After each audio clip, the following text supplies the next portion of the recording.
All right. Good morning, everybody. Welcome to 100 Dates in 100 Days. We have our beautiful guest, Briana, on here. Me and Mumba are here. You know, we're always here. We're back for you. Before we start, I wanted to say I am wearing a line called Anor. I'm sure I'm pronouncing it wrong, but Stephanie, don't kill me. A friend of mine, she lost one of her triplets, so she named the line of clothing after her son that she lost. But they're popping. She is popping universally at this point. She is from New York originally, so you know I gotta rep my New York people. But this line has been out for a little while. She teaches people about entrepreneurship. She has a real estate class. Like everything is listed under this name. So to get her information, you would have to go to, I'll put it in the link later, but she is, I don't want to tell no lies. It's BK Victor. So go on to BK Victor on Instagram and you guys can find all her information, all of her clothes. This dress got my stuff looking like I'm busted because y'all know I'm really shaped like a 10-year-old boy, so I don't understand. it's like a breast lift in a dress. So make it happen. This is how I'm going to advertise it. It's a breast lift in a dress. You don't have to have no plastic surgery. It's going to make you look like you. It's hilarious. Like you doing something. I can't relate, so I don't know. But look, you're gonna see everybody in them, and you're gonna be like, "Damn, her titties busting," and then she gonna take the dress off, and you're gonna be like, "Ooh, what happened? Where'd it go? You had something else there a minute ago. It's gone now." Story of my life. It's literally lifting me up. I ain't pad nothing. I didn't stack nothing. It's busting. I'm busting. So now that I've started the Lord's Day that way, the Lord forgive you. Don't worry. Right? He made him, and he made her to make the dress. So I'm just saying, I didn't have to go under no knife. I didn't have to get no injections. There's nothing in here. It's all me. But the dress, you know, it put me out here. So 100 dates in 100 days. We all know how it started. At this point, if y'all don't know, let me just give you a quick recap. I am learning how to date healthy. I am learning how to set boundaries for myself. I am learning how to heal properly from childhood traumas. So I started out dating after a very long marriage. The dating world was different. I came out here. I started dating. Everybody looked like aliens to me. They weren't fitting the expectations that I thought I had set for myself. So I started a blog talking about all the dates that I went on, all the red flags that I saw, and how people continue to stay in relationships anyway after they see red flags, or create a relationship from dating after they've seen red flags. And it brought me to this, right? So I talk about a lot of my dating expectations. I always talk about my perspective. And I always tell people I don't have any letters behind my name. I can only speak about my perspective and what I know to be true. So my co-host here, Mumbai, I always wanted to have a male's perspective. And I thought it was dope because we're both from the Virgin Islands. So we both got to see like how dating worked down there and how different it is because we also both have been in the stateside for a very long time. But our guest, Briana, does have some letters behind her name. And you are doing new age dating. You're a whole lot younger than I am, right? So you get to see dating from a completely different perspective. And I think that that's amazing because I would love to hear all about it. So is there anything you want to say about yourself that I haven't said? I mean, the letters, we can talk about what they are a little bit, I guess. But I am a certified school counselor, but also PLPC, so professionally licensed or provisionally licensed professional counselor. So working on my full license to be a therapist, which will happen in by September. So full and hopefully I can start my own practice at that point. So that's the goal. I do work with kids, adults, relationships, any problems that you would have. So I really love these conversations. I one of my favorite things to talk about is relationships and the dynamics between two people, no matter what the situation is, romantic, platonic, child, parent, all of that. So this is a great conversation. I'm excited to be here, and thank you for having me. So Mumba, is there anything you want to say before we begin about yourself? I know this is a new podcast. Who haven't watched before, they get an opportunity to be introduced to you for the first time. Mumba Rivera from the St. Croix Virgin Islands, 42 years old, just living, floating, just enjoying life, living in the moment. For me, conversations is everything. Conversations is the foundation of everything, you know. So let's get to it. I'm excited. This should be a very fun one, So there was some fireworks even before Briana came on. So this is gonna be excited. So I'm we ready. were backstage arguing. Tell our business. Go ahead. We was No, backstage I won't say arguing about the arguing. I topic won't say that. arguing. Well, it was an argument. It was a healthy argument, I think. Anyway, it wasn't like a "I hate you" type of argument. It was a healthy argument about the topic that we're about to talk about today. I'll say intense conversation. It was There you intense. go. A healthy, intense conversation. I like it that way. Those are good. Yeah, we had that backstage. So our topic today is about what has been talked about for the past 2 weeks now. Ebony K. Williams and her position on her comment, just the bite of, would you date a bus driver? Right. So first off, I would like to ask you, what is the difference between seeing somebody, dating somebody, and being in a relationship with someone? What's your position on it? Seeing, dating, and being in a relationship. Okay, so I'm going to take it back a little bit. So the seeing, I actually was just talking about this, I think yesterday. It's like the talking phase. So you're, might be talking to several different people, feeling them out, getting to know them, whatever you feel is necessary for that time. Dating, I think you become more intentional about what you're doing. You can date a couple people. I think the talking phase is just seeing where you are, kind of fishing and seeing what you like and what direction you want to go in. The dating is now I'm trying to see who I want to share a longer term relationship situation with. Can we vibe, or can this be something that's long term? And then the relationship is now you're exclusive to a person, or in my opinion, look, I'm very open as well. Depending on what you like, what you want to do, what kind of dating you're into, it could be exclusive with more than one person. Or if you decide that you're dating one person, then yes, now we are seeing each other regularly, spending most of our time together, building, trying to form something further, maybe even longer term into a marriage situation, if that's something that you also would like to do. So I agree. I've said multiple times that I don't believe in monogamous dating, or I don't know if I skipped the talking phase. I think I might skip the talking phase a little bit. I think I might have, and that might be something that I need to reevaluate, right? Because I think I go straight from we'll have a couple text message or phone conversations, and now we're going out on dates, so we're dating. But I don't. I might skip through that part way too fast. But I do believe in, and the way I describe it is you don't fill out one job application, right? And then sit there and wait for that person to call you back, and then go on an interview, and then look at their benefit package. You go on a bunch of interviews, you fill out a bunch of applications, you look at all of the benefit packages for these, and you might get down to the last 3, right? And the example that I give people, and you'll be more familiar with it. I've worked for Mercy, I've worked for BJC, and I've worked for SSM. 3 completely different hospitals on their own entity. They're huge, right? They're colossal, but some have better benefit packages than the others. So the reason I've left one is to upgrade my benefit package.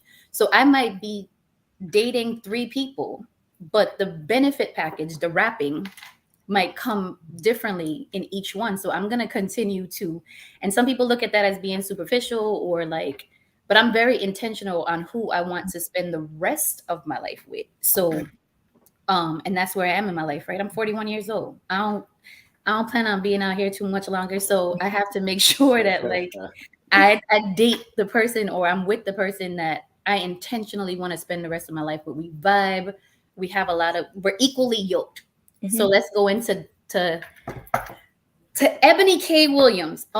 She was having a conversation with Yala Van Zant about how statistically we we as Black people occupy 20% of the average blue collar positions, right? We are statistically the lowest paid race universally, which is scary, right? Because it wasn't even like it was the white people that were on the top.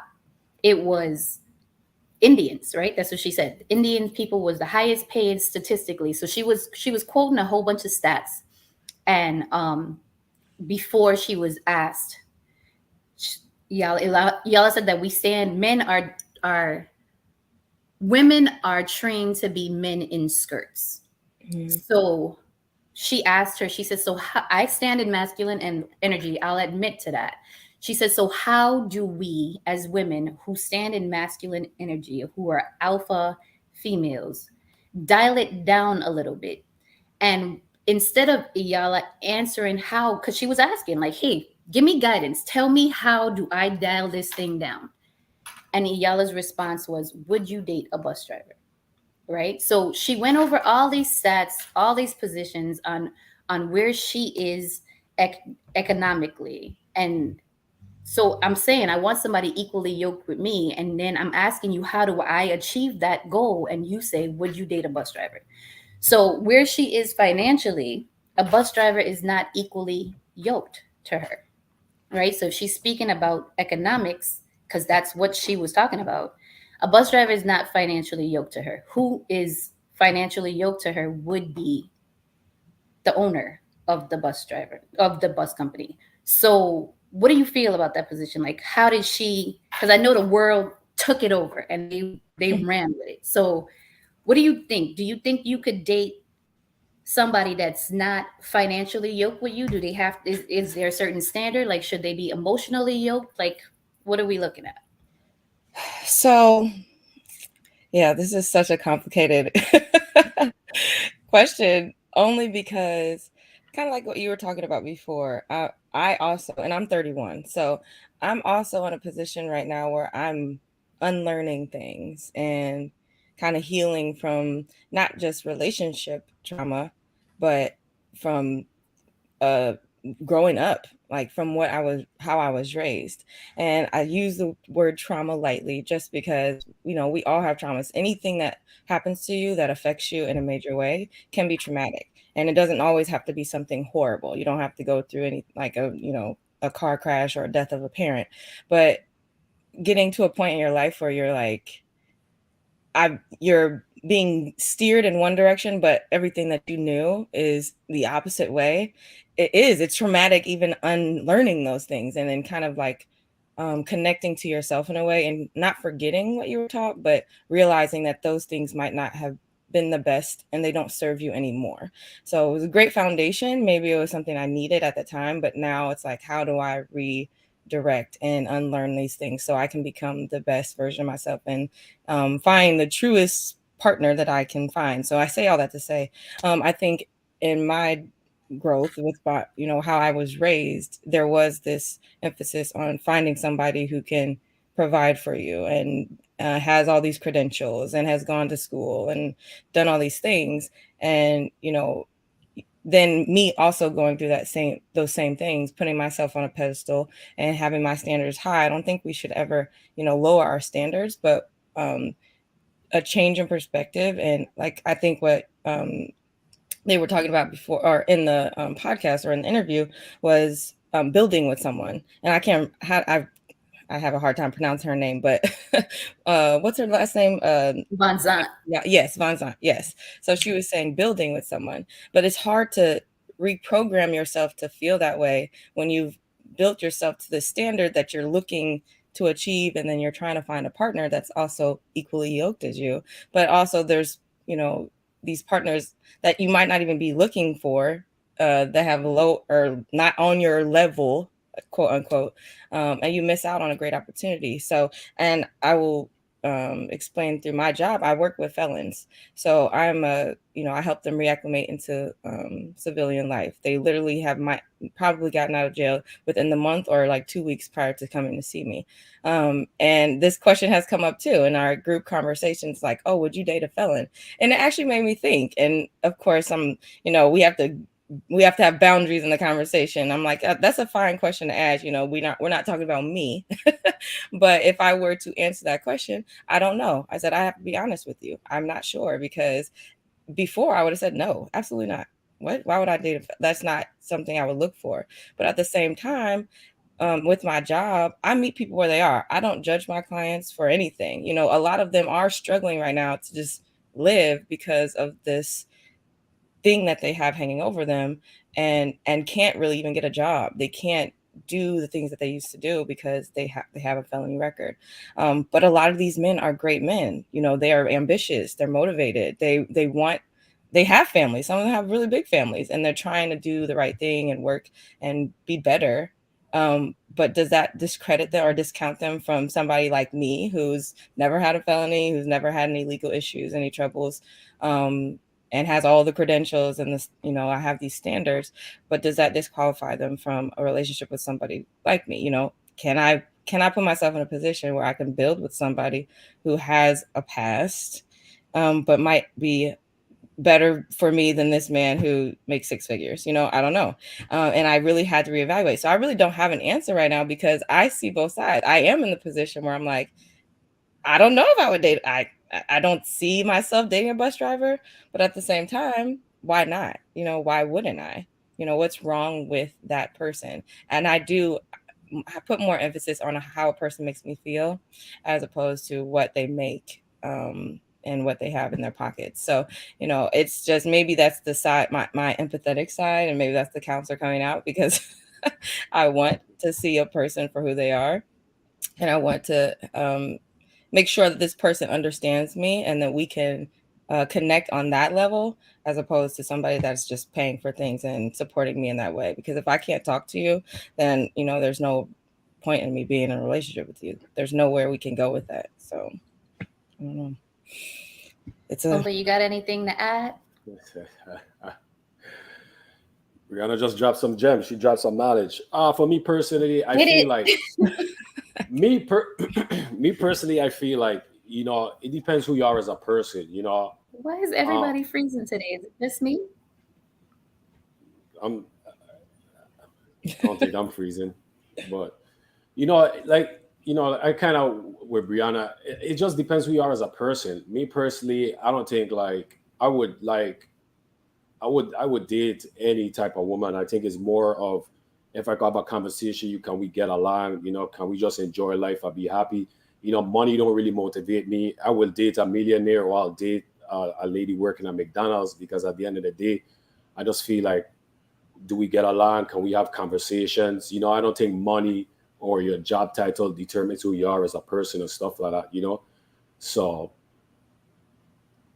but at the end of the day, who you are as a person, you're going to attract who reflects you as a person, and nobody's wrong and nobody's right, because you guys' happiness might be different than my happiness, so it's just all about, finding a person that works for you. And for me, conversations, just enjoying life, living in the moment is good for me. I don't think money and the stature of somebody's gonna, motivate me or anything like that, so. And then, can I add? I'm sorry. I just want to interject for a second, just because I agree. I mean, just to piggyback off the conversation, another point I made with some of my clients was, I'm more thinking about the company you keep and the people you bring around me, than I am more about, the money that you have. Again, going back to the idea that if you make $1 million, like the example, or six figures, that company still could be no good for me. I'm very much in a position in my life where I want to protect my peace, protect my energy, my space. I'm all about the most peaceful life I can live right now, so I can get myself together. That requires, that's what's required for healing, is just finding peace. But a lot of the people the the men that I work with, the other reason why I would probably say no to them, especially, is because a lot of them are still trying to figure things out. They have not left the lifestyle that got them to the point that they are, and so that's how I explain it. I wouldn't probably mind dating somebody who has a record or a history, but are you willing to change and grow and evolve and separate yourself from something that, for me, that's not part of my life. That's not my lifestyle. If you're going to bring something into my life that's going to take away from the direction I'm going, or you don't fit in the direction that I'm going, then of course I'm going to have to say no. But that doesn't disqualify you because of, who you are. If you're a great person, that's great. But that's where I see myself, drawing a line. It's like, it's more about the company than it is about you as a person. Even if you're a great person, I have to protect me and my family and the people that I have around me, and knowing that you are going to bring good energy and good people into my space. And if you understand that, then maybe we can have a chance, because now you're willing to sacrifice stuff that might be normal and comfortable for you, but you understand that it's not who you are and necessary for you at this point in time. I'm more important at this time than that past lifestyle. Um, but yeah, so sorry, I just wanted to add to that. And I'm talking about felons, not necessarily a bus driver, but even still, it's the person. I agree. It has to do with the person, and being in this position that I'm in now. I actually took a pay cut from the job I worked last year to the one I'm working now, because I'm contracted. So I was salaried and I was making really good money, and it's made me reevaluate my life a little more, a little bit, because I'm still paying my bills. I'm still living the life that I was when I was making the money I was, but it's like, dang, like I know for a fact that my life is completely different. I have to adjust, but I'm happy. I actually feel good. I feel amazing. So it was a moment where I even talked to myself about, like, man, like, money doesn't really matter to me as much as it used to. So just kind of coming into this conversation about partners, like, should it matter for my partner if we're happy, if we're living comfortably, if we're having good conversation, if we care about each other, if we love each other, if I'm not struggling, should I put that much emphasis on what you make on paper? You said something extremely important, because I was going to go into, like, finances does make a difference to me, and not necessarily like you have to make six figures or you can't be a bus driver, but where it makes a difference to me is that we can't be struggling, right? Because if you're struggling and you're not comfortable, you can't be happy, because you're constantly focused on, how am I going to keep the lights on? How am I going to pay my mortgage? How am I going to send my kids to school? Do I have enough gas for the car to make it to work all week? So you don't have to make six figures necessarily, but you have to be living in a position where, like, and I always tell people, just don't disrupt my happiness, right? Currently, I make enough to be able to pay my bills. I live comfortably.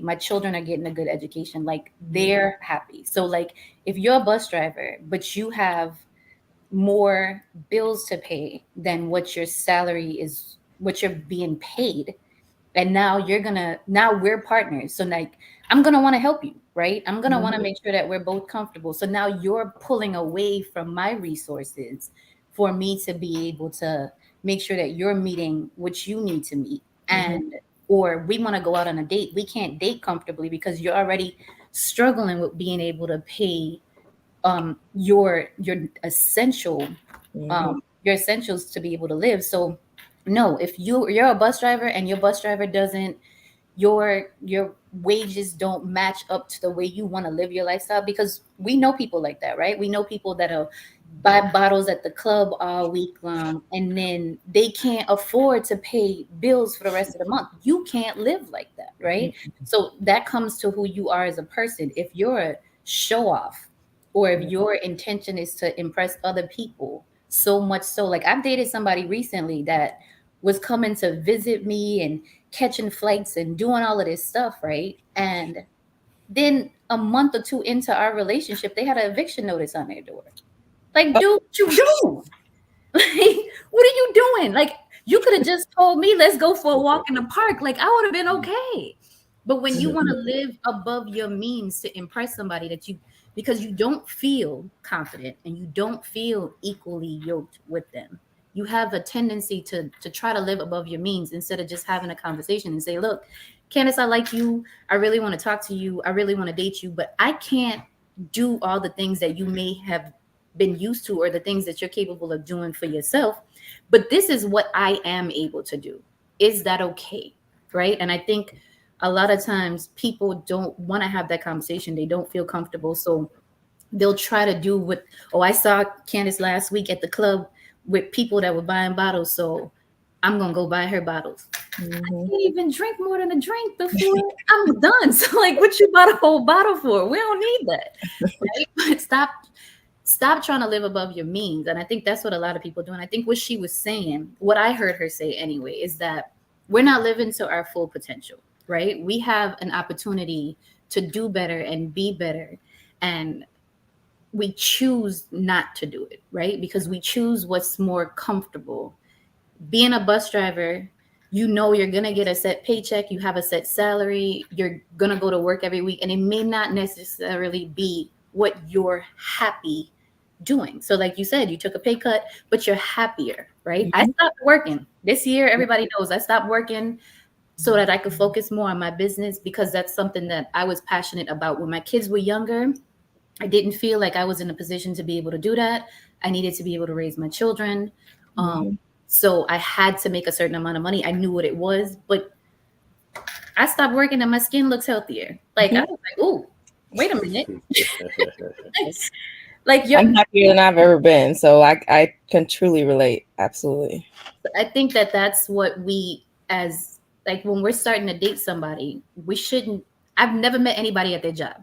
I've never dated somebody at their job, so I don't know what they do for a living when I meet you, right? I know how you treat me. I know how you are as a person. I have those kind of conversations.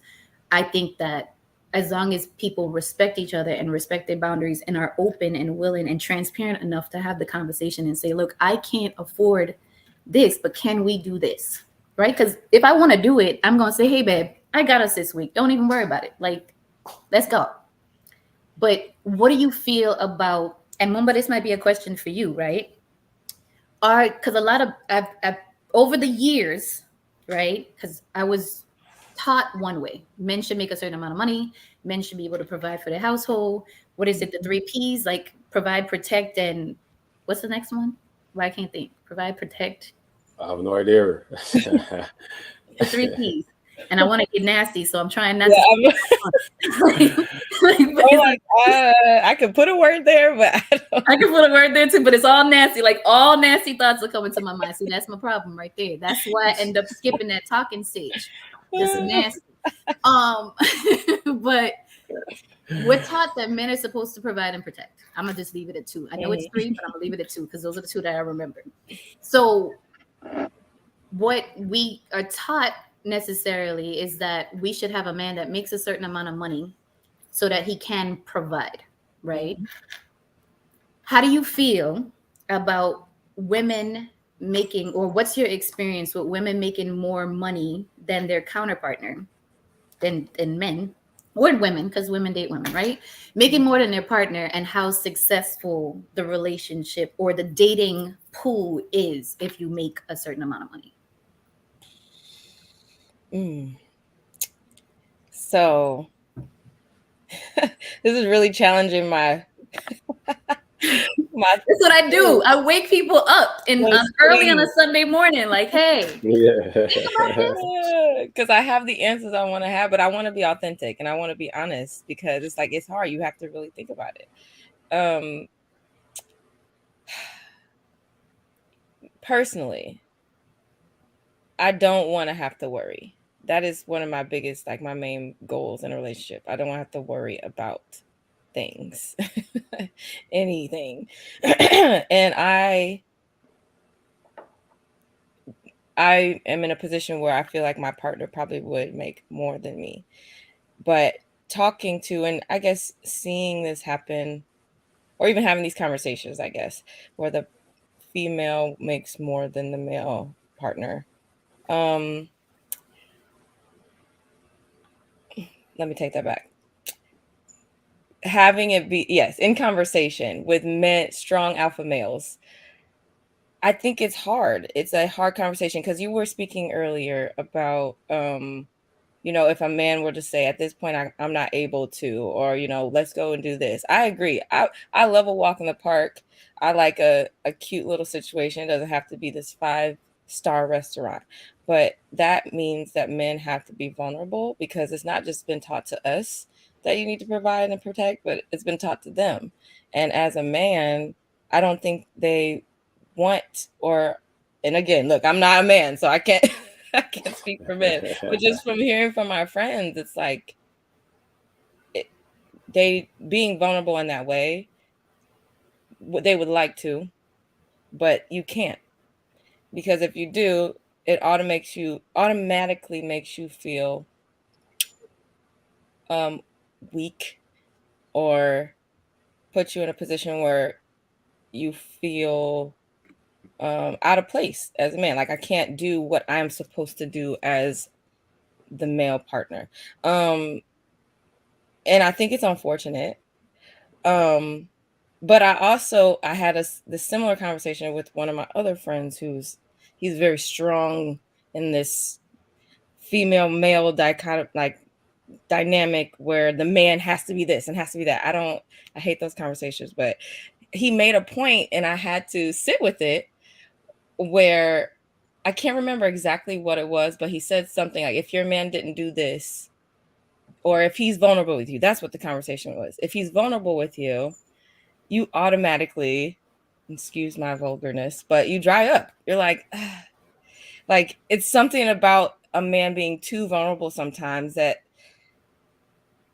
I can't lie. If he said, if your man cries in front of you or does this and does that, and I'm like, in my head, I'm like, no, absolutely. This is what I want from him. I want him to be sensitive. I want him to be vulnerable. I want him to share with me all these things. Let me know when he's having a bad day. Tell me if he's struggling with blah, blah, blah, so on and so forth. But then when I thought about it, I'm like, would I really want that? Like, is that something that I could handle on a regular basis? I don't know, because I do want my man to make me feel secure. And I think security is just a biological thing that we look for. Like, the reason we like our men to be strong is because we just naturally are like, oh, that guy can protect me. Like, if there was anything that were to happen, I know that I won't have to worry, because, and we don't have those conversations. I think it just is automatic. I think it just happens. And so, I truly do think that, I would love for somebody to tell me, I don't have it right now. If that was a common theme, then maybe not. But if it was every once in a while, if you can be vulnerable enough with me, if you're comfortable enough with me in certain situations where you can tell me, we don't have it, and right now, let's figure this out, I'd be okay with it. But I don't know how I don't know. I really have to be honest and say I don't know how I would feel. And I think on the vice versa, like in a partnership, if I'm providing, or if I have the money and he doesn't, how long I'd be able to handle it without just naturally going into like like, you get it together, get off this like, couch.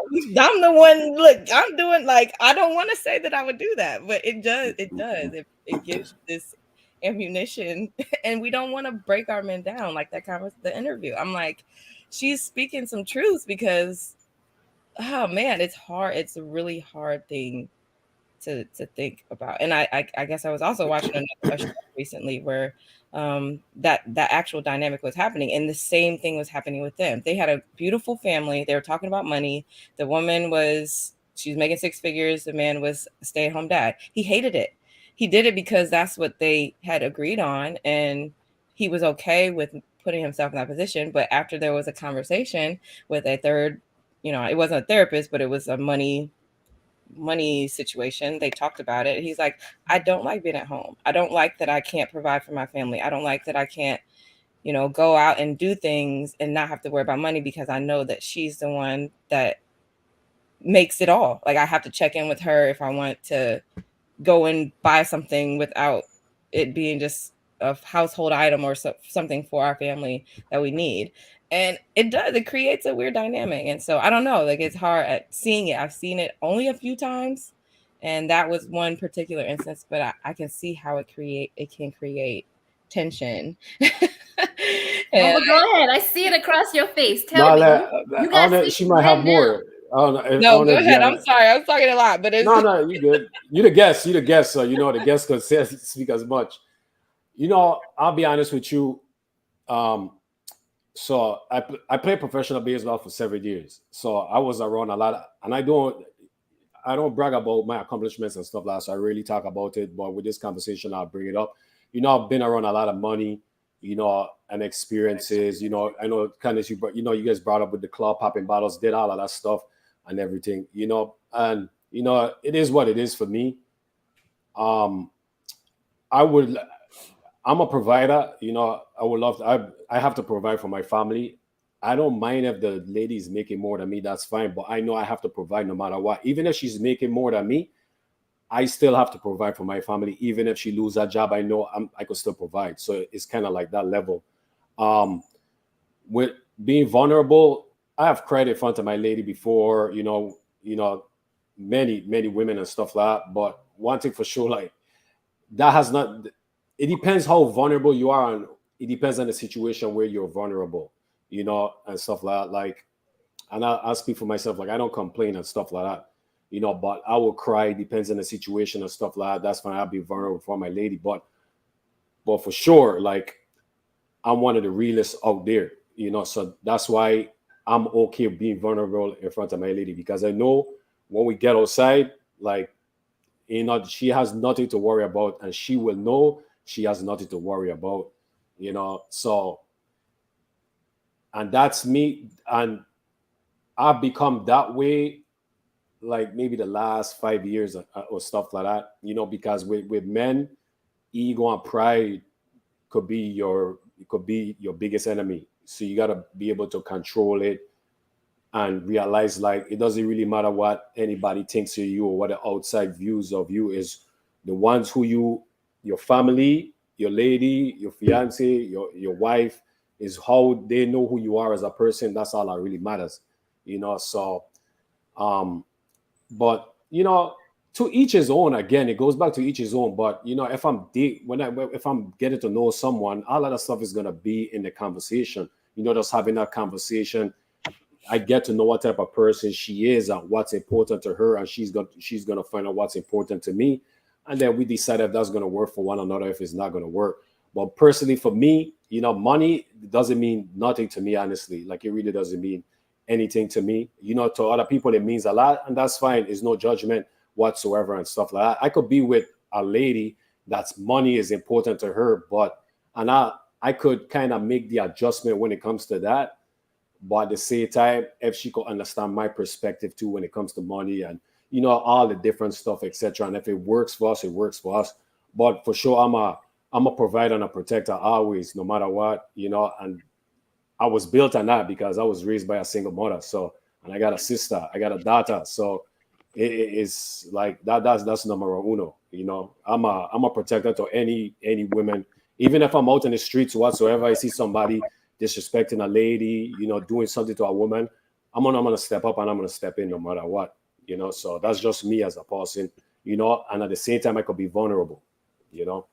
So I think provision shows up differently for everybody, right? So, like, some women may not, or men may not necessarily need financial provision. They may need emotional provision. Like, they may have dealt with something traumatic as a child and they haven't unlearned it, or they're working on their healing process.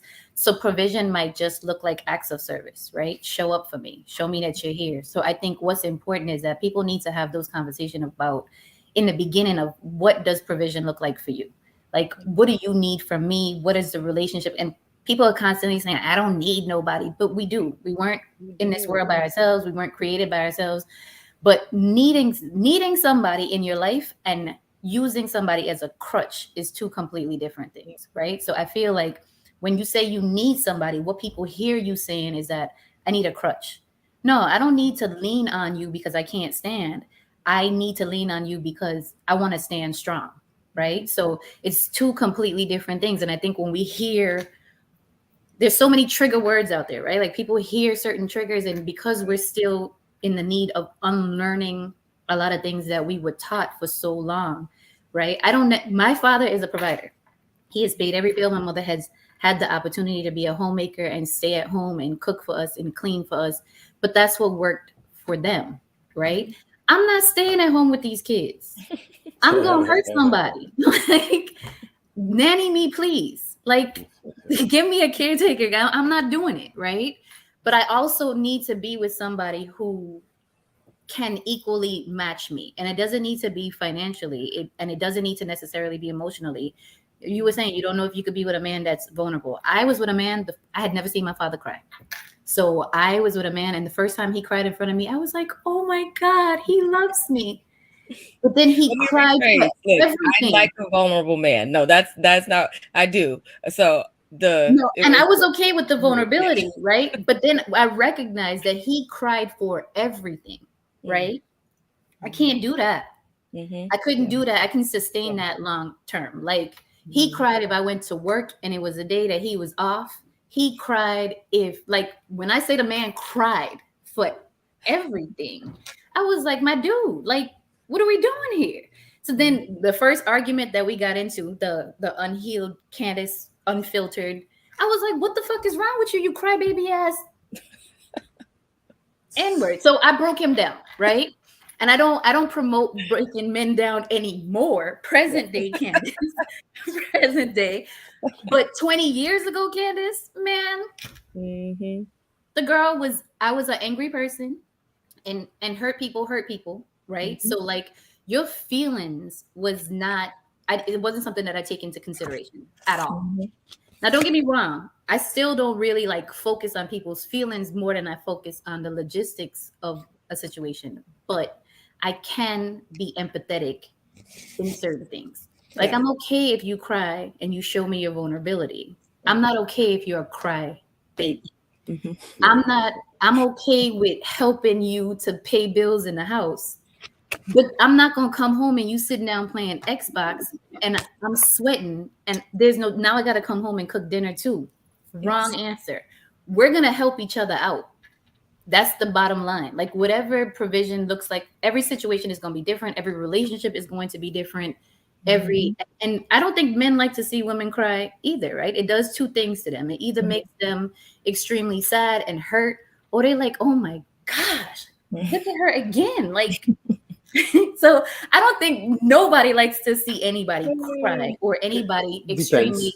Depends on the situation. For me, it depends on the situation. Why are you crying? I believe in Life Jennings, right? Crying is taking your soul to the laundromat. I do believe a good cry is necessary. I just don't feel like we should cry about everything, or cry and then sit down and come up with a plan. Like, what's next? You know what I mean? But if we just cry and complain about it, but we're not willing to do anything about it, I guess that's the difference, right? If you're crying, but we're working on a plan after we get done crying, let's cry. Let's sit on this couch together, get our cry blanket, get it out, right? But then after we get done crying, what are we about to do next? That's the kind of partner that I need. I need to know, like, what's next after the cry. I like that. Yeah. You know, I was to say this, you know, with my son, I never cry in front of my son because I wanted to be tough. But I had a time where I cried in front of him. And the reason why I cry is because how I could put this, you know, I cry because it's like you see where they're heading, you know, and you care for them. But it's different when it comes to a parent, you know. Same thing with like with my daughter and stuff like that. I'll probably cry a million times because it's just the unconditional love. You know, that's when you see somebody raised up from a baby, that's that unconditional love. So you will cry, you know, you cry you cry because of love, you know, that's what it is, you know, and crying is healing. And that's the thing when it comes to crying is healing, you know. So but you know, it depends. Like, I cry in front of my son. Why I explain to him, you know, and I tell him the reason why I'm crying. because I don't want him to just be like, oh, it's okay to just cry for everything. Nah, but it's a reason why I'm crying, because I care, I love you, you my son, etc. I want the best for you, and so on and so on. So I kind of explain the reason why. But my daughter, I just tell her I cry because I love you. At the end Why of do the we day. parent differently? Why do we parent our sons and our daughters differently? Because it's like, I try to teach my son to be in control of his ego and his pride, because your ego and your pride could be detrimental to you, trying to be tough and stuff like that. Sometimes sometimes you gotta be vulnerable, because when you're vulnerable, you heal yourself, and then you clear your mind, and then you start really seeking the truth, that you look yourself in the mirror, you seek the truth and stuff like that. So it's really not a bad thing. Society makes a lot of stuff be bad, but when you figure out who you are as a person and stuff like that, it's not a crime. But again, it goes back to, like, why, what's the reason why you cry, why did it make you cry, and stuff like that. Let's get into to understand the person. I guess my question is, like, so if we're raising our daughters to fall in love, because women fall in love with their dads, right? That's just what we do. We fall in love with men that are like our fathers. So if I'm teaching my son, and I can only do it from a mom's perspective, I can't do it from a man's perspective, a father's perspective, right? But so I raise my daughter and my son to do the same things, right? I've taught all my sons how to cook. I've taught them how to clean. I've taught them how to maintain a household. I teach them financial literacy. School stopped teaching cursive. I taught them all the same thing. I teach them all how to change tires in a car. I teach them all how to change oil. Like, what I know how to do, they know how to do, right? Yeah. And I don't separate it like, I'm going to teach my daughter this and I'm going to teach my sons this. I'm not going to teach my sons to be outside and my daughter to be in the kitchen. Like, we all going to learn the same things and everybody's going to learn the same. But that's my position on it, right? Only because I came from a strong... My father used to say, like, I'm going to teach you how to do everything because I don't want you to depend on a man. Oh, yes. Yep. Right? Yeah. And he said that, but my mother was a homemaker.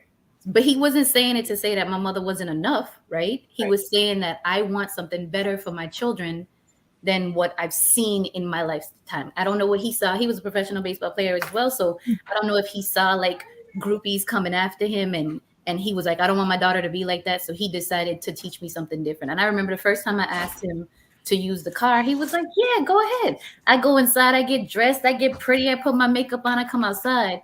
The oil pan is off and all 4 tires are off the car. I'm like, I just asked to borrow the car. He's like, yeah, so put it back together and you could go. And I'm like, but I'm clean, like I'm dressed. And he's like, okay, so put the tires back on and you can go. I didn't say you couldn't use the car. I'm saying that if the car breaks down on the side of the road, as pretty as you are in your heels, I need you to be able to put these tires back on so you're not stranded on the side of the street. I was like, you know what? I don't even want the car no more. Like, I'm going back inside. I'm about to call my friends. He was like, well, whether you decide to go or not, you still gonna put these tires back on this car. So, like, I love that. what you want, but you still gonna put the tires back on his car. But then he also said to me later on in life, right? He watched me grow. He watched me go through my marriage. He watched me raise my children. He said, I made you too independent. He said, you have to let a man be a man, right? You have to let him show up as a man. So, like, he taught me what he knew at the time, but he's lived long enough to be able to go back and see the results of what he created, right? So, and that's why I asked, why do we raise our kids differently, right? Because we sit there and we say that we want to project this type of thing onto our children. And hopefully we all get to live long enough to see our children, like, the fruits of our labor beard. So do you truly believe in unconditional love? Because you brought that up, Mamba, and that's something that I've always wanted to talk about. Do you feel like conditions should be put on love? Well, it depends what. How I start and drop it? Go ahead. I mean, Brianna, you want me to answer that question first? No, go ahead. I'll chime in. I had a couple things that what you said. So yeah, I'll go after you. So it depends. So now it depends on the person's definition of unconditional love. Well, for me, unconditional love is when you. So unconditional love is like the way how you love your kids. I have individuals outside of my family that I have unconditional love for, meaning that, even if it could be like an ex-girlfriend, for example, no matter what, like I'm gonna always love this person because who the person were. It could have been my mistake, it could have been their mistake, but it's just something about them, where you was at in your life that they affected you in such a way, that they might have made some major sacrifices or something that really touched your heart. That no matter what, in the end, you're gonna always have love for them, or the way how you treated, or the way how I might have treated a lady and she stood by me and she sacrificed and she forgave me and stuff like that. And I might not have done the same to her, through those experience, I have unconditional love for her because what she been through, or what she sacrificed. So that's what, for me, that's unconditional love. So it's the same thing with your kids. You saw your kids, you grow up, etc., etc. No matter what you have unconditional love for your kids. You for example, you see a lady, her son murdered a bunch of people, etc., etc. She hate what her son did, but she has love for her child because she raised that child. Now, as time goes on and as someone go out on your own, society change you, your life experiences change you, values and stuff changes and stuff like that. But at the end of the day, your family or whoever your parent, you're gonna have that unconditional love. So that's what it is. No matter what, you want to see that person happy, you want to see that person win, and you want to see that person prosper in life. No matter your situation in life, you want to see them win because they was always good to you. That's, for me, that's what conditional love is. Okay, Brie, go ahead. Let me hear it. I mean, I would agree. I think, but that's so funny, the fact that we have to think about unconditional love, because unconditional love literally means no conditions. So it's like we try to explain unconditional when there shouldn't be any explanation. It just is. And I think for me, the unconditional part, I think I do have conditions for people, and for people that you would not expect me to have conditions for. But I don't think that takes away from, like, I don't think that takes away from the love. I think more the conditions, I'd have to say, are like for myself. I agree with you, Mom, but just like my family, my mom, my siblings, friends in my past who I don't talk to anymore. Like, if you ever came back to me and said, "Hey, look, I need you," I love you, and I'm going to probably help you if it's not going to put me out. I love you, and I will always love you. I'll try to, find a way to make whatever happen you need happen, but it might not be from me. However, I care about you. I want to make sure you're good. I might check in on you, or I may not, but you still hold real estate in my head. That's somebody who, like, I just would always be there. But then when we talk about conditions, I think it, like I said, when it has to do with yourself, I think we put the conditions on other people, but I more think of, like, if you are costing me my energy, more than anything. My energy, like I was telling you guys in the beginning, is like most important, the highest priority in my life right now. I don't care who you are. That's my condition for me. It's not yours. It's because I can leave you where you are. Like, I still love you unconditionally, but a condition for me, the unconditional love, I think at the end of the day, is for myself. I do have conditions for myself, and I'm not going to sacrifice my well-being at this point for just because I love you. Does that make sense? I'm not going to take myself away from whatever I need to stay and maintain my peace and happiness just because I love you. So I, put myself in a position where I protect by putting conditions on what I'll do for love. And then I guess going back to your question about I wanted to jump back to your conversation about raising kids differently, because I kind of relate to your experience. I was raised by my mom. She was a single parent, but I think I had the same results now as an adult. She was a 25-year police. She's a retired police officer, juvenile detective. But she raised me in a way where I was very independent, but I was super dependent on her. So out in the world, I'm very confident in myself and my abilities, and I didn't ever feel like I needed a man or anybody because my mom raised me that way. However, when it came to her, I realized the codependence between my mom and I was super strong, and that's what I'm kind of learning now.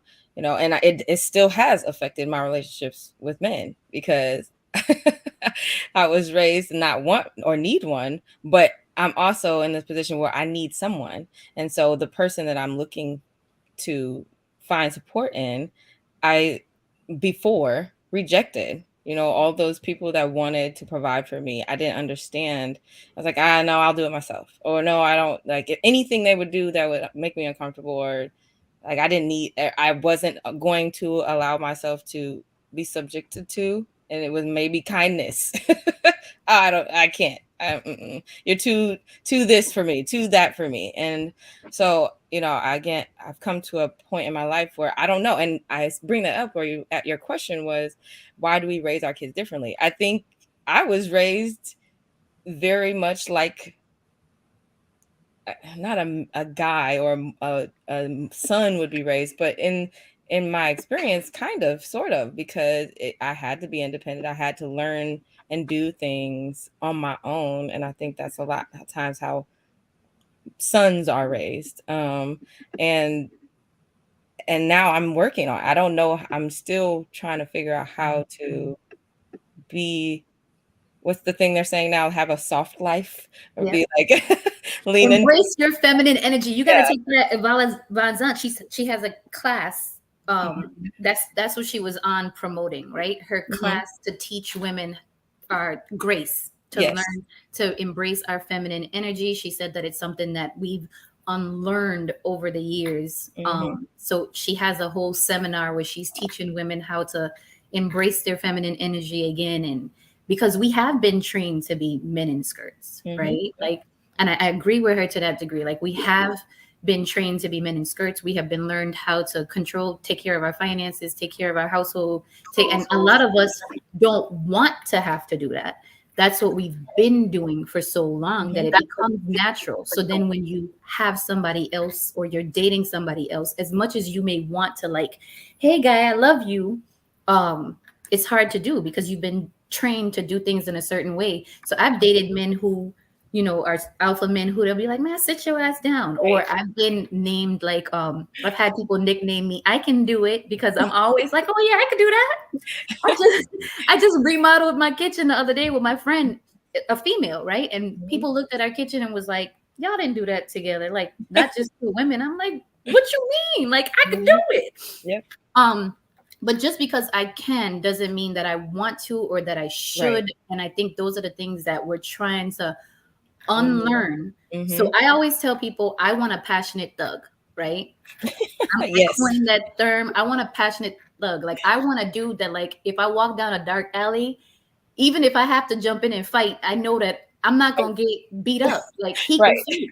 You know what I mean? I might have to help him because he getting jumped, but like, I don't have to fight by myself. But I also want him to be vulnerable enough to where he could relax and he could tell me what's going on, and he could express that softer side. Like, I don't want him to.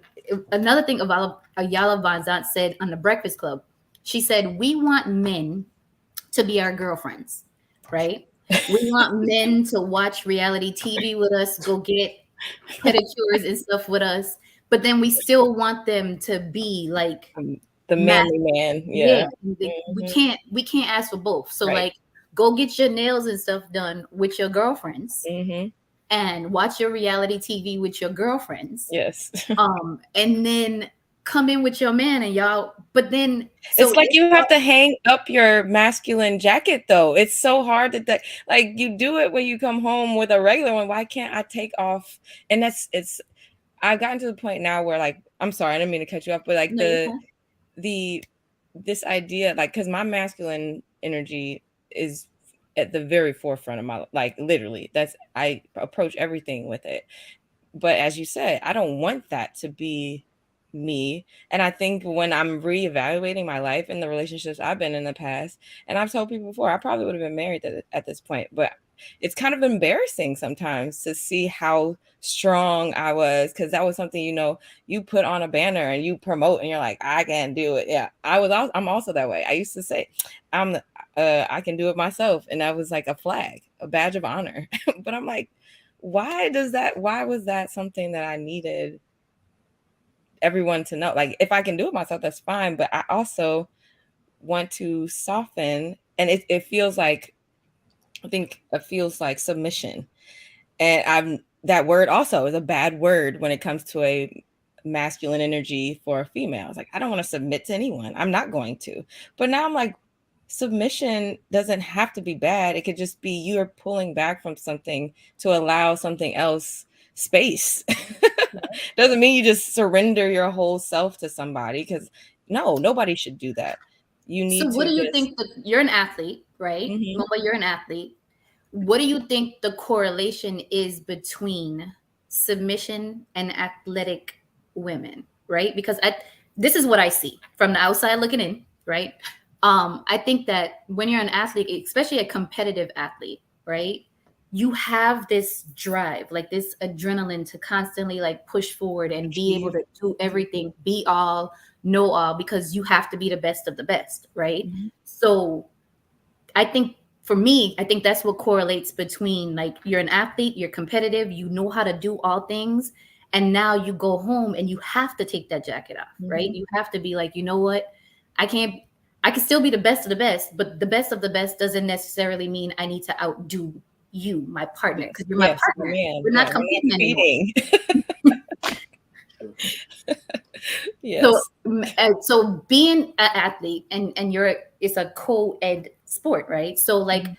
being around other athletes in the track and field world, like, do you feel like a lot of your competitive spirit with competing against men or being an alpha came from that, or just the world, just the outside society? Um, I think it was the outside society, but it helped me in my in my sport for sure. I would typically run, like, I prided myself on the fact that I was one of the best of the girls on the team, and I would typically be in we would split, like we would do the same workouts, but the men would run together and the girls would run together. But there were some workouts where I could keep up, or I wanted to be in the male group because they helped pull me and push me a little harder. And it's funny you ask about sports. The thing that I've had to come to terms with as well is every coach that I've ever had that I've connected with or felt um, really taught me and pulled me and put me in a position to be the best version of myself as an athlete I could be were always men, because I responded to them better. And it was me not having a father growing up. I think I saw them in my coaches, and if I didn't want to disappoint them, but when it came to a partner, it was completely opposite. I'm not able to do that with somebody that I feel I can connect with on that level. It always had to be somebody. It was like again, a father figure. And I would respect them in a way where I could submit. And so what do I do next? How can I do this? But when it came to a partner, I'm competing. And it's a weird thing. But no, the world definitely put me in a position in my athletic ability to, compete. But I don't think that it affected me in a way, like you said, that it wasn't for me, that wasn't a correlation. It was more, it more helped me than anything. I get what you're saying. I was in the military, so like I had this drill sergeant. For some reason, he like the way him and I connected, right? So I would be running, and when I would get lap around him, I would push myself to the extent, and then I would get down to the other end of the track, and I would be like, "Oh God, okay, conserve Yeah, this energy," because as I soon think as I would pass him again, it would be like, I'm out, right? Because like I had to impress him for some reason. yes. I don't know why. I don't know what the connection between that was, but I had to impress him. I had to be the best of the best. I had to run with the A group because like Mhm, we're getting our times here, right? mhm, And but it also that impacted my parenting. I don't know mhm, if it obviously impacted my partnerships as well, but it definitely impacted my parenting, right? Because when my kids decided to play sports, when my kids decided to run track, I wanted them to be the best of the best, no matter who was around. So it's gotten to the point where this entire track season, I've had to sneak into my son's track meets because he doesn't want me there. I applied too much pressure. He's like, I don't want you there. Don't come, because I don't feel like I could compete at my best when you're there, because I'm looking for you and what your facial structure is going to show me, and it affects my performance, right? So I gotta sneak in. I can't tell him that I'm coming. I gotta tell him that I'm there at the end. I gotta turn off my location on my phone so he don't know that I'm on my way. Like, I gotta do all these things just so I can be able to see my son perform. And so, but I also believe that I've done the same thing in relationships, right? I've given the impression that, like, you have to be the best of the best in order to be with Mumba. How do you feel about that? Like, how do you feel about women who, like, the performance rate is like do you feel like it affects what you do in a relationship or affects what you've done in a partnership? No, not really. I got a question for both of you guys. Whenever, me being an athlete, it was more of honestly, like, who I was as an athlete. I was the total opposite outside of being an athlete. Like, regular, I was totally different. You know, being an athlete for me was like, it was like my alter ego and stuff like that. Like, I was aggressive, I was talkative. You know, it was just I had to be the best, and I just wanted to win by any means necessary. You know, that was just me. But then, but it never really crept into like a relationship and stuff like that. You know, and that segue to something you guys talk about. Oh yeah, with a tug, and the lady was talking about you go do nails and stuff like that. I remember when I was younger, I wouldn't go with my girlfriend or whoever to get my nails done and stuff like that. I was like, nah. And that's something that's why I mentioned with ego and pride, and especially from a man perspective, because it's like, if you know who you are as a dude, like if you consider yourself to be a tug, if you know who you are, and you can hold your own and whatever and stuff like that, then you don't have nothing to worry about, and that's how I was in the beginning. But as I got older and I come into myself and I start learning more about myself, I learning about life, I learn about pride and ego and a lot of different stuff. I realized, like, right now today, I will go and get a pedicure, or a manicure or whatever with my lady. And I'm more doing it for her, because if she want to do it, I'll do it her, like, it's not my type of thing. Like, I really want to do it, but I'll do it. Like, I went the other day and I did it with my daughter. I just did it because I did it for her. So I took my pride and I took my ego. And when I say pride and ego, I don't want to be, it's not like, no, it's like, sometimes it's okay to, like, show your softer side and stuff like that, because I know who I am, really who Mumba Rivera is. So I have nothing to worry about. So that's when I say, like, ego and pride. So it's like my lady or whoever I'm with, or if I have, my wife or whoever, like, I'll go and, get a pedicure and do my toes and my nails if that's going to make her happy. And she really enjoyed that moment of seeing the softer side of me, that's fine and stuff like that, So, I have a question about that. Do you feel like you get friend zoned more because of that? Like, because past Candace, I feel like I friend zoned a lot of people that I considered softer or vulnerable, right? I asked for it now at 41, but I feel like younger Candace was like, oh, he's too much like me. He wants to do too many of the things that I want to do. So he's my friend now, right? And he may have been, like, completely attracted to me and wanted a relationship, but I couldn't see him as that, because what I wanted was, like, the masculine male who wouldn't do those things with me. So do you feel like you get friend zoned more because of that? that doesn't come into my mind, honestly, because like, I'm telling you, like, and I hate really talking about myself in this way, but, like, I'm like, and when you're real, you're real. You don't have to talk about it. That's what I'm saying. Like, if I walk out on the street, like, I'm the most confident person in the world. Like, no, but I'm not asking you about you specifically. I'm saying, like, do you find that when you've attracted or dated women in the past, present, future, right? Do you feel like when you date them and you present yourself that way, do they consider you more of a friend? Like, do they put you in the friend zone more, or do they still continue to push forward in the dating? I always wondered, like, how that looks from a man's perspective. I don't know. Honestly, I don't know. I can't really answer that. I think when if it gets to that point, it's going to be more off of a conversation first, so they kind of gauge whatever person I am, and now it is their choice if to put me in the friend zone or not. You know.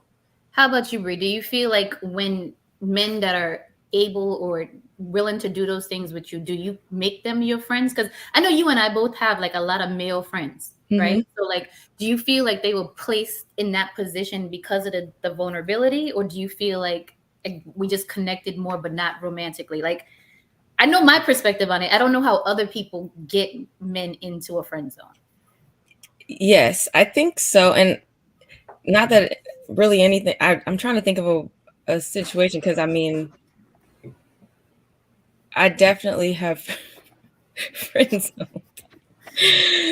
really good guys, and I think it did have to do with the softness, the kindness, and I think, like you said, the, what do you call it, a passionate thug? Yeah, I'm a passionate thug. Passionate. I still want you to be vulnerable. Yes. I want that, but I want you to be like, hey. Yes. And so it comes more in a way for me, like, if you are giving me everything that I need all at once and right there underneath me, like, oh, I can do this for you, or I can do that. Like, I'm like, it feels too much. I want you. Yes, I want you. I like a little bit of a chase too.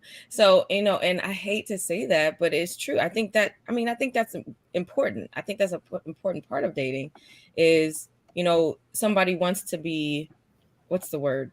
Wants to provide and wants to show you that they are willing and able and interested. I guess that's the thing. And that sounds so horrible. For somebody to show interest in an aggressive way, you would think that would make you want to be with them more. But I think for me, it does. It opens up, or it translates sometimes to being softer. I dare use the word desperate. And I don't want to, and I know it's not that. I think what my head is telling me is that, is this how you're going to be all the time? And I like it, but it's a lot. I want you to like make me work a little bit. And I think maybe that goes back to the competitive question. It's like, why do I want that? Why do I need that? But also it's a little bit of a chase, that masculine energy. I like to chase too. I want you to not show me how much you want me all at one time, all at the same time. So I have this saying, and I've talked about it before on this podcast, is there's hunters and there's farmers, right? So like some people just need the hunt. Like I personally need the hunt. I need you to like make me, you don't call me every day, all day, and just sit on the phone with me. Like I have friends that will sit on the phone with their boyfriends from the time they wake up till the time they go to bed. I'm like, I don't want to talk to you that much. Like, leave me alone.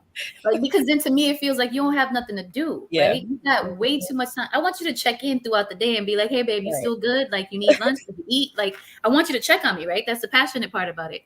So, but farmers are okay with, like, they want this overwhelming. They want somebody to sit on the phone with them all day. They want to turn the same movie on their TV at home and my TV at home and us watch it together. Like, nah. Let's watch the movie separately and then we could talk later about like what we thought about it. But I don't want to hear you chewing your popcorn over the phone. Like, I'm cool. Like, I don't need that much, right? There's some people that need that much. I don't need that much. So I'm somewhere in the middle. Yes, I am also somewhere in the middle because I'm a quality time person. I do like to be on the phone, but I do want to also, like you said, chase you a little bit. I need to hunt a little bit. And I don't want to feel like an option, but I also want to feel like you want me to apply some pressure. And I want you to apply some pressure. Let's, pressure makes diamonds. Let's pressure together. Let's compete for each other's attention a little bit. Because I've asked you that before, Mama, right? Like, I've asked you because he's a very like empathetic, compassionate person, and he like. But I also feel like, and I've asked him in the past, like, does that come in the way of being so understanding? Does that come in the way of relationships? Because if you're that understanding, like, you understand everything I'm going through, you understand my period cramps, you understand why I need chocolate right now, like, you understand everything, and at some point, it's like, okay. Journey in life. I'm gonna be honest. I'm beyond, and this is just me as a person. I just feel like I'm 42, but I don't feel 42. I felt like I've experienced so much more than 42 years old. That's why I'm like, I always tell people like I'm just so far ahead, and nothing is wrong with that. I just see life in a different I just see life in a different perspective and stuff like that. I think I've accomplished so much. I've experienced so much. When I was growing up, I wanted this, I wanted this. Everything that I wanted as a child, I accomplished everything that I wanted. My dream came true. So it's like, and I realized, like, man, I wanted this, I wanted that. And I realized, like, you know what? That didn't even bring me happiness. I always say I wanted to be a professional athlete. I became a professional athlete. I wanted to make this much of money. I made this much of money. And I realized, like, you know what? I wanted all of this, and that didn't even make me happy. It's just experience through life and stuff like, especially where I came from and where I'm at now.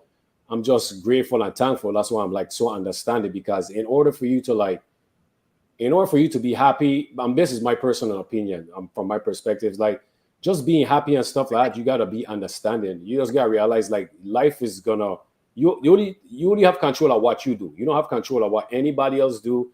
I have control of the way how I react to certain things. I have control how somebody approach me in the street. I have control how I supposed to react. And just through my experiences, I'm just a totally balanced individual, and I just see like the positive in every negative. And if and if it doesn't work for some women, that's fine. Like, I'm okay with that. At the end of the day, like I'm good. Like, I could die by myself and I'm okay with it. And it's not me being selfish or arrogant or anything like that. I just feel like, life is just, you just gotta live and just live in the moment and stuff like that. So that's Okay, why I'm I'm gonna so ask y'all. understanding and compassionate and stuff like that. So Yeah. I'm gonna ask y'all one more question and then I'm gonna let y'all go. So, with the healing and the unlearning and the empathy and the compassion and the thuggish ways, do we ever spin the block? Right? Like, now that you've unlearned certain things and you recognize, like, you know what, that was a really good guy. I just wasn't in the place to give him what he needed at that time. She was a really good girl. She was what I needed, but just not what I needed right there and then. Do you spin the block? Yeah. Do you want to go first, or do you want me to go? I'll go first because you hesitated. Nah, I don't spin the block. It is what it is. I don't really spin the block like that, to be honest. You know. I mean, it could happen, but right now, saying it today, nah. You know. Plus, it's hard to. I don't know. I would say no. You know, 90% no, 10% yeah, because it depends on the person too at the same time. But 90% no, for sure. Okay. I do agree. It depends, but I just saw last night. Ashanti and Nelly got back together after 10 years. Jennifer Lopez and Ben Affleck got back together. Exactly. Look. Like, people get back. Yes, Yeah. and I'm a huge believer of timing. Like, I understand, and like we've been talking about, like, past Candace, past Bree. Like, I tell my clients all the time, I'm not the same person I was 5 minutes ago, so I absolutely can't be the same person I was 10 years ago. I am intentional about my life now, and the decisions I make and the things I do. Of course, I make mistakes. Of course, I'm still going to have some of those bad habits, but that's not. I'm not just living and going through life without thinking about the stuff that I do, or trying to change, the stuff that I know wasn't good for me or anyone else in the time. Friends come back. I have had friends recently. I just heard a sermon last Sunday, and his sermon was about there are no extra pieces to a puzzle, and sometimes, like, your enemy. He went through the story of David and Goliath, of like how sometimes your enemies become your friends, and sometimes the people that you thought were in your corner are your worst enemies now at this point. So I say all that to say, with the timing situation, I do think it's okay to spin the block, but just be careful and be conscious and be mindful of not only yourself, but the person that you're spinning the block back to.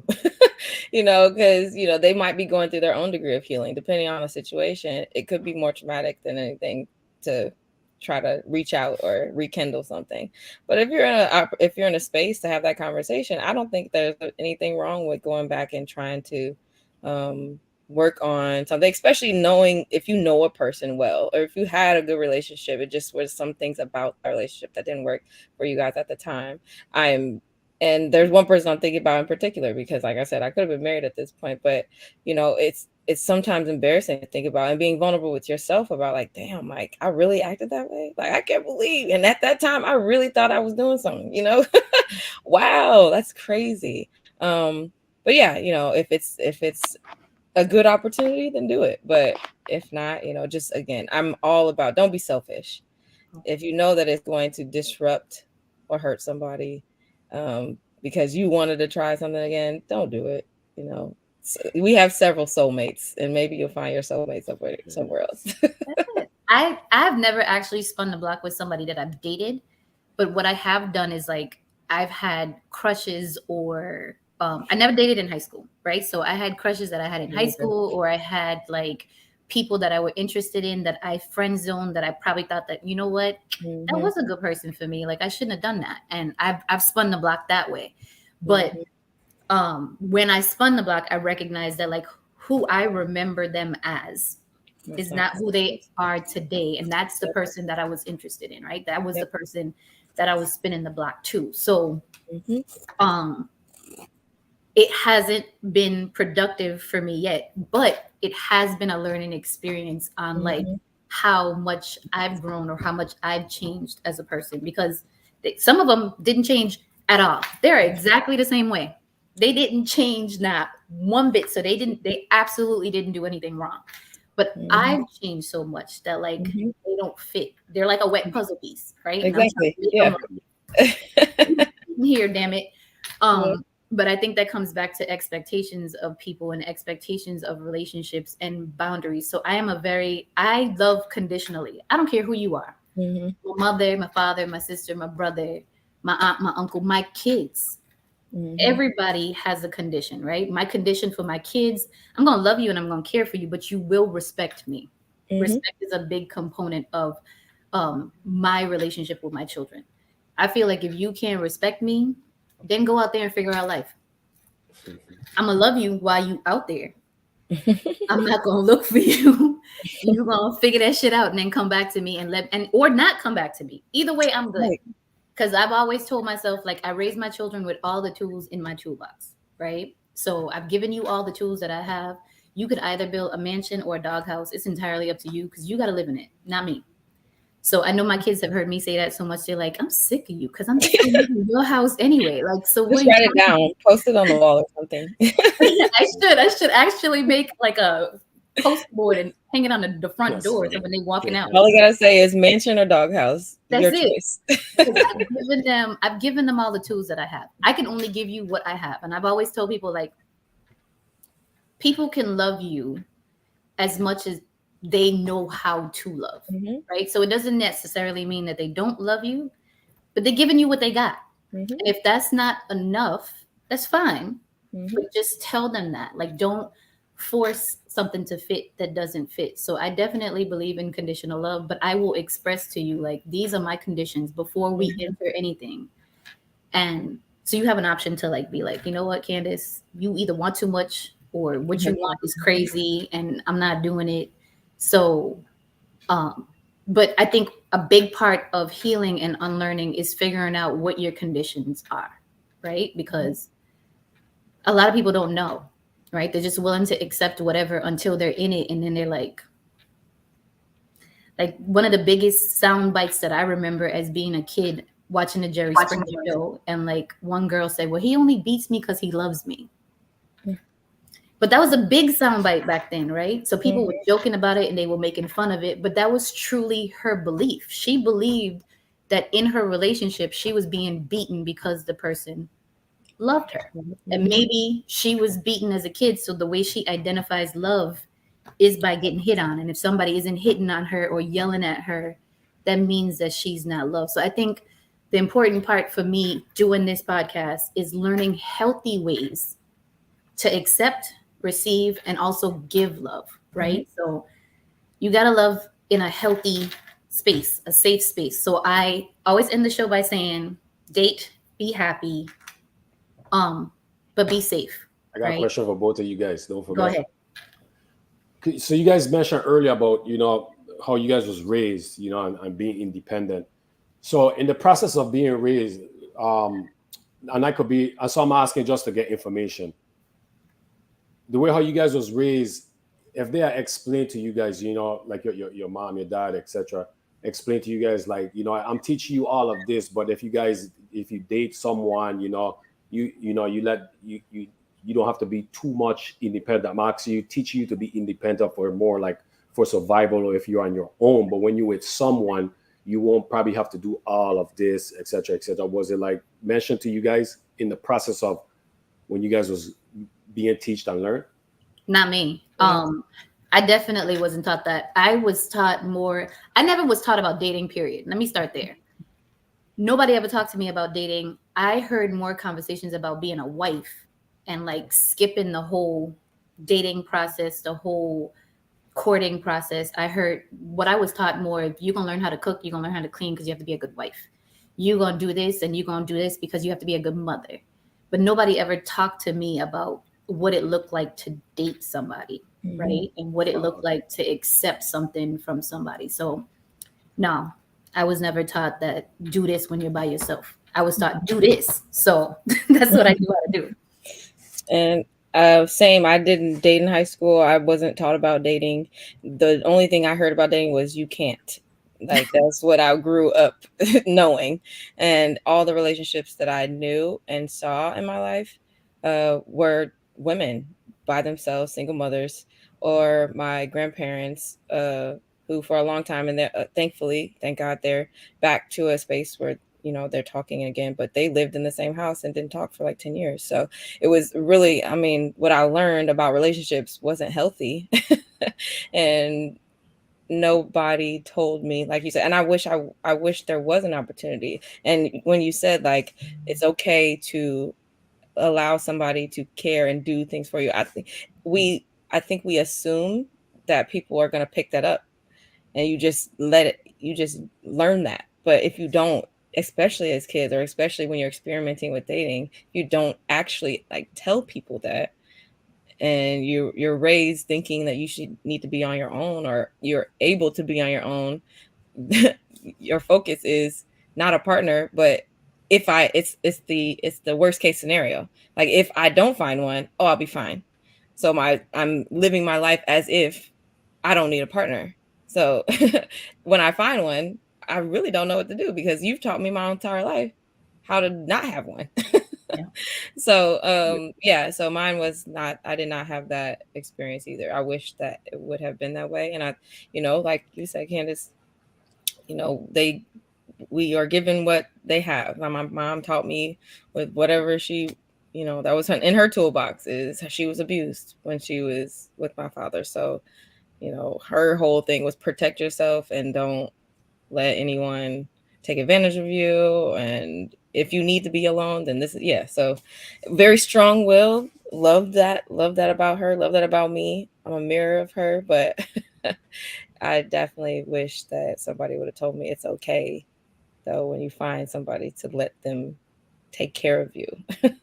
And put your ass down, right? Yeah, right. And what's funny? I like that. I think that's that. Maybe you relate to that. I'm a very much sit your ass down. I'm like, I might tell myself I don't like it, but if you do tell me, I'm like, okay, I like that a little bit.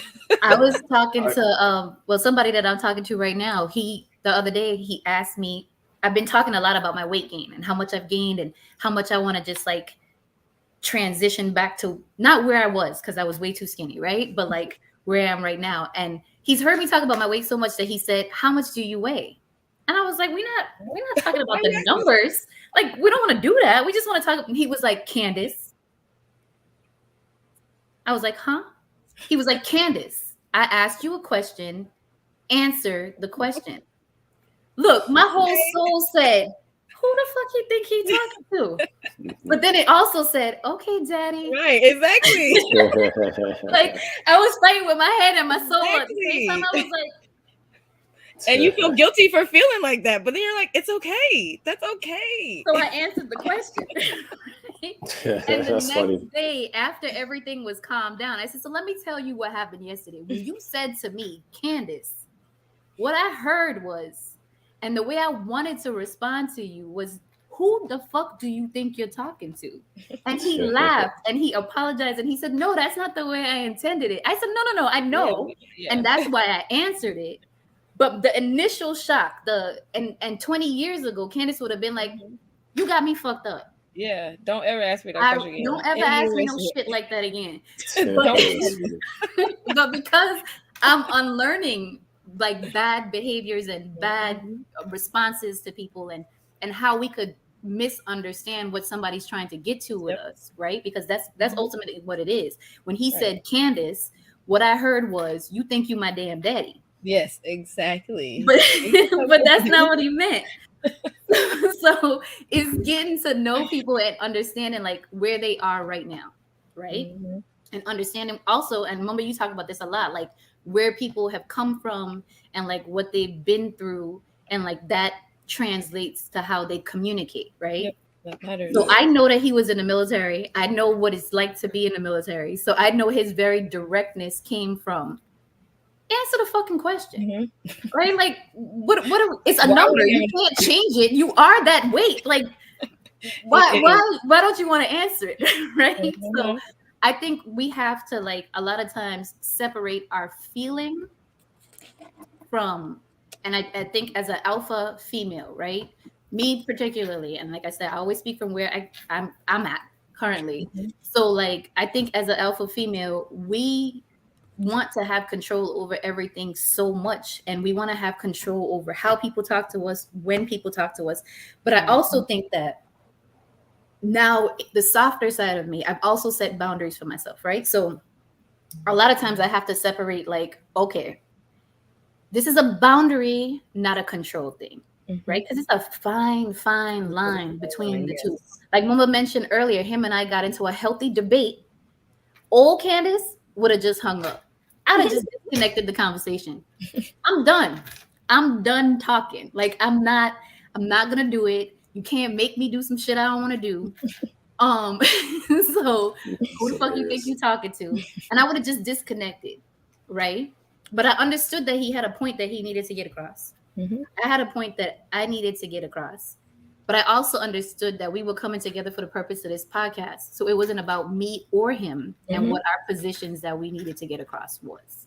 You know, it's not, from a male perspective, it's not bad being an alpha female. You just got to know when to be an alpha female, especially if you're dealing with an alpha male.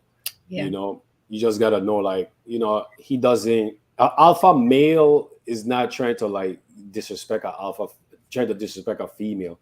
Or if a female kind of react, with her being an alpha female, you know, you're gonna butt heads a lot. You know, you know, alpha female is more like when you're on your own. Yeah, you gotta be an alpha female because it's all about survival, you know, and standing tall. But once you dealing with someone or talking to another person, alpha male, then you know it's okay to relax and be soft and stuff like that because he's there to kind of have your back and stuff like that. You know, so that's something to always keep in mind. You know, this is the example that I use with alpha males and alpha females, and I don't know if y'all have heard me say this before, but I say men love alpha females, but not to be alpha towards them, right? So if we go to a alpha restaurant, if we go to a restaurant and the kitchen messes up your order, 8 out of 10 situations that I've talked to people about, the male will just be like, you know what, it's cool, I'm gonna eat it. Right. Yeah. Women are gonna be like, nah, fix my man's plate. That's not how he eats his food, right? Like, he don't do it like that. So go ahead and fix his plate. So y'all appreciate us stepping up in that moment, right? Like, hey, fix it. But if we at home and I say the same thing, you're gonna be like, man, I already cooked the fucking food. Eat that shit. Leave me alone. Right? So that's the experience that I've had with like alpha males and alpha females. Like, you're okay with a woman being an alpha as long as it's not towards you. Like, when it's towards you, then it's like, I'm the alpha male, sit back, relax, let me run this show. Am I right or am I wrong?